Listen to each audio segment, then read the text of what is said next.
Hello friends, स्वागत है आपका मेरे channel science way with Mickey में। आशा करती हूँ आपको मेरी कहानियाँ, मेरे साइंस के कॉन्सेप्ट समझाने का तरीका पसंद आ रहा होगा। तो आज मैं आपके लिए लेके आई हूँ सेल। सेल के अंदर सेल के डिफरेंट टाइप्स ऑफ सेल, उनके बीच में डिफरेंसेस एंड ऑल। तो इसके बारे में मैं पूरी सीरीज बनाऊंगी। आज के वीडियो में हम सेल के बारे में जानेंगे और उसके ऑर्गेनल्स के बारे में हम अगली वीडियो में जानेंगे। चलिए शुरू करते हैं। सेल। तो सेल क्या होता है? किसी भी लिविंग ऑर्गेनिज्म का it is a fundamental unit of life. ठीक है, स्ट्रक्चर में it is a smallest structure and किसी भी बॉडी, किसी भी ऑर्गेनिज्म के अंदर क्या फंक्शन होना है क्या नहीं, तो ये सब सेल ही डिसाइड करता है। ठीक है, तो every living organism is composed of one cell और मल्टी सेल्स। ठीक है, तो यूनिसेलुलर ऑर्गेनिजम्स होते हैं वो केवल एक सेल से बने होते हैं, ऐसे ही मल्टी सेलुलर ऑर्गेनिजम्स होते हैं वो नंबर ऑफ सेल्स से बने होते हैं। Right, each cell each cell they continue to follow the essential life processes। जो भी essentially needed होते हैं प्रोसेस अपनी लाइफ को एग्जिस्ट करने के लिए, वो सब सेल अपने अंदर कैरी ऑन करता है। ठीक है, एंड इसी वजह से they can exist independently. Right, and जो मल्टीसेलुलर ऑर्गेनिजम्स होते हैं उसमें different types of cell present है। ठीक है, अब सेल भी अलग अलग तरीके के होते हैं। क्या होते हैं? One by one will see what are the different types of cell.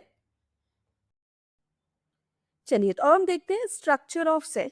ठीक है, तो किसी भी चीज का स्ट्रक्चर अगर हम देखें तो आप देखोगे कि सपोज अब देर इज अ बिल्डिंग। ठीक है, तो बिल्डिंग के स्ट्रक्चर में क्या होता है? बहुत सारी चीजें प्रेजेंट हैं, उसमें अलग अलग फ्लोर्स हैं। राइट, सीमेंट लगा हुआ है, ब्रिक्स लगे हुए हैं, राइट, एंड आयरन रॉड्स लगा हुआ है। ठीक है, ऐसे ही अगर हम किसी सेल के स्ट्रक्चर की बात करें, राइट, तो उसके भी बहुत सारे कंपोनेंट्स होते हैं। ठीक, और हर एक कंपोनेंट का अपना एक पर्टिकुलर रोल होता है, उसका एक फंक्शन होता है और उसका अपना पर्टिकुलर एक स्ट्रक्चर होता है। ठीक है, तो अगर हम देखें दोनों सेल को, अगर आप देखो प्लांट सेल और एनिमल सेल, ठीक है, तो आप देखोगे कि देर आर सम कंपोनेंट्स जो आप देखेंगे कि एनिमल सेल में प्रेजेंट नहीं है। ठीक है, तो प्लांट सेल में कुछ कंपोनेंट्स एक्स्ट्रा प्रेजेंट होते हैं। ठीक, वो क्या है उसके बारे में मैं आपको बाद में बताऊंगी। चलिए, पहले हम कॉमन कंपोनेंट्स देखते हैं। First one is a cell membrane. ठीक है, तो सेल मेम्ब्रेन क्या है? इट इज अ क्या करता है? ये प्रोटेक्ट करके रखता है, एक प्रोटेक्टिव बैरियर की तरह काम करता है और रेगुलेट करता है मूवमेंट ऑफ सब्सटेंसेस। कौन सी चीजें सेल के अंदर जाएंगी, कौन सी चीजें सेल के अंदर नहीं जाएंगी। आपने अगर मेरा वीडियो देखा होगा पहले वाला सेल सिटी, तो उसमें भी आपने देखा होगा कैसे वो उसको समझा रही थी कि कुछ सेलेक्टिव चीजें ही अंदर जाती हैं। तो इस सेलेक्टिव चीजों को अंदर जाने को, इसको हम बोलते हैं सेमी परमिएबल मेम्ब्रेन। ठीक है, तो हम देखें तो सेल मेम्ब्रेन को हम सेमी परमिएबल भी बोलते हैं। अब उसको क्यों बोलते हैं, कैसे बोलते हैं, हम आगे डिस्कस करेंगे। ठीक है, अब हम सेकेंड कंपोनेंट की तरफ आते हैं, तो उसको हम बोलते हैं साइटोप्लाज्म। साइटोप्लाज्म क्या है? जो आप देखोगे सेल के अंदर जो भी जेल लाइक सब्सटेंस प्रेजेंट होता है जिसमें सारे ऑर्गेनल्स फ्लोट कर रहे होते हैं, उसको हम बोलते हैं साइटोप्लाज्म। ठीक है, नेक्स्ट इज द न्यूक्लियस। तो न्यूक्लियस क्या होता है? ये सेल के अंदर सेंटर में होता है और ये कंट्रोल करता है सेल को। ठीक है, जेनेटिक मटेरियल जो होता है जिसको हम डीएनए भी बोलते हैं, that is present inside the nucleus of the cell.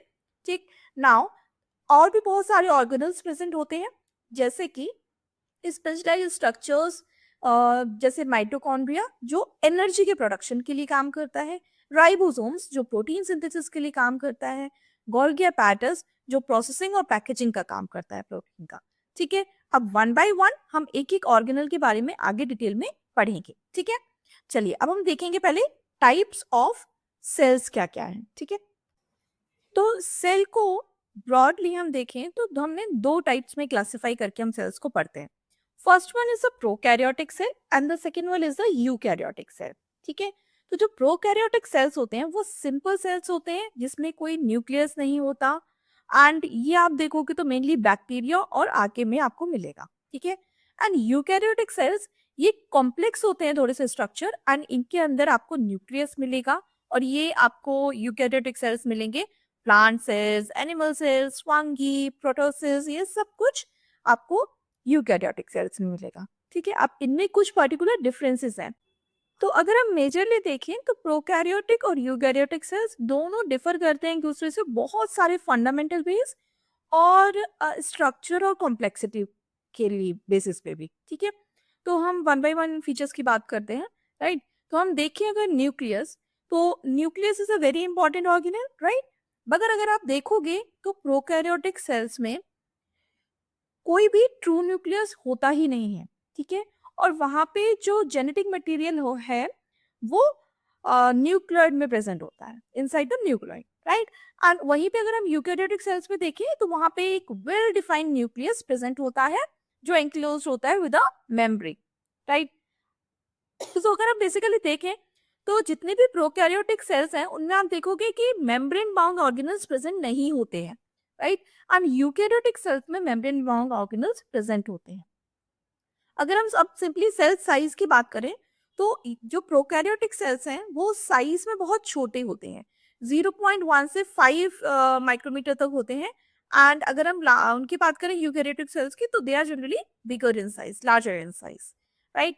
अगर हम ऑर्गेनल्स देखें, जैसे मैंने आपको बता दिया कि सारे ही organelles most of the non membrane bound organelles होते हैं जो प्रोकैरियोटिक सेल्स में प्रेजेंट होते हैं। और अगर हम यूकैरियोटिक सेल्स की बात करें तो उसमें मेम्ब्रेन बाउंड ऑर्गेनल्स प्रेजेंट होते हैं, जैसे कि माइटोकॉन्ड्रिया हो गया, गोल्गी अपैरेटस है, एंडोप्लाज्मिक रेटिकुलम है, they all are present in eukaryotic cells, right. अगर हम अब फीचर्स की बात करें तो हम देखें तो डीएनए का जो स्ट्रक्चर है वो सिंगल और सर्कुलर डीएनए प्रेजेंट होता है प्रोकैरियोटिक सेल्स में, और यूकैरियोटिक सेल्स में मल्टीपल लीनियर क्रोमोसोम्स होते हैं एक न्यूक्लियस के अंदर, राइट। अगर हम अब सेल डिवीजन की बात करें तो हम देखेंगे प्रोकैरियोटिक सेल्स जितने भी हैं वो या तो बाइनरी फिजन का यूज करते हैं as a asexual reproduction, right. And जितने भी यूकैरियोटिक सेल्स हैं वो माइटोसिस का यूज करते हैं फॉर ग्रोथ एंड मियोसिस का यूज करते हैं फॉर रिप्रोडक्शन, ठीक है। ऐसे ही अगर हम कॉम्प्लेक्सिटी की बात करें तो प्रोकैरियोटिक सेल्स बहुत ही सिंपल होते हैं स्ट्रक्चर में एंड यूकैरियोटिक सेल्स बहुत ही ज्यादा कॉम्प्लेक्स होते हैं, क्योंकि हम देख रहे हैं कि उसके अंदर बहुत सारे ऑर्गेनल्स एक्स्ट्रा प्रेजेंट हैं जो कि प्रोकैरियोटिक सेल्स के अंदर नहीं है, राइट। अब अगर हम देखें जनरली एग्जांपल्स तो प्रोकैरियोटिक सेल्स में bacteria, archaea, they are some of the examples of it.